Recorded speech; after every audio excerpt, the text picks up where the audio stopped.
Electropathy का आविष्कार एक प्रसिद्ध इटालियन साइंटिस्ट काउंट सीसमट्टे ने 1865 में किया था, जिन्होंने खुद को चिकित्सा के क्षेत्र में समर्पित कर दिया था और उपचार की खोज की थी जो लाइलाज बीमारियों को ठीक कर सकता था।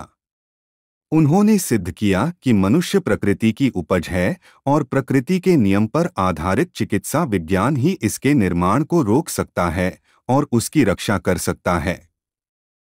उन्होंने वेजिटेबल किंगडम में इलाज की खोज की और कुछ सबसे खराब प्रकार की स्क्रोफुलस शिकायतों को ठीक करने में सफल रहे। अपनी सफलता से उत्साहित होकर उन्होंने अपने प्रयोगों को आगे बढ़ाया, कई और दवाओं की खोज की। अंत में वह अपने कार्य में सफल हुए और उन्होंने 114 पौधों के औषधीय गुणों को निकालकर 38 औषधियां तैयार कीं। बाद में उन्होंने 22 और दवाएं जोड़ी।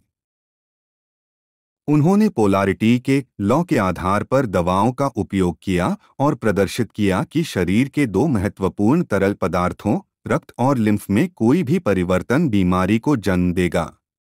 इलेक्ट्रो होम्योपैथी का सिद्धांत यह मानता है कि शरीर एक जटिल संरचना है और जटिल बीमारी के लिए केवल जटिल उपचार ही योग्य साबित होंगे।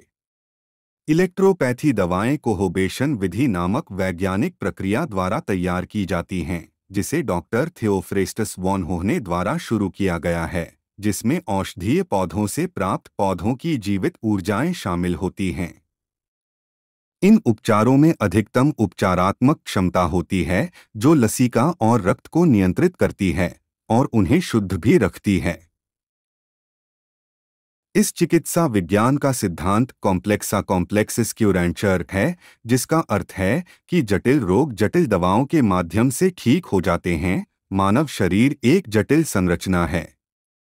इलेक्ट्रोपैथी मनुष्य और पौधे को प्राकृतिक प्रणाली के दो पूरक इलेक्ट्रॉनिक विन्यास के रूप में पहचानती है, जिसमें चिकित्सा एक दाता के रूप में कार्य करती है जबकि मनुष्य स्वीकर्ता के रूप में कार्य करता है।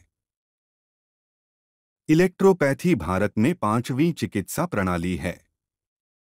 इसकी दवाएं विशुद्ध रूप से हर्बल उन्मुख हैं। चिकित्सा पौधों से स्पैगरिक सार जो गैर विषैले, गैर शराबी, बिना किसी दुष्प्रभाव के हानिरहित। इसके अलावा यह बहुत सस्ता है और गरीब लोगों की पहुंच में है।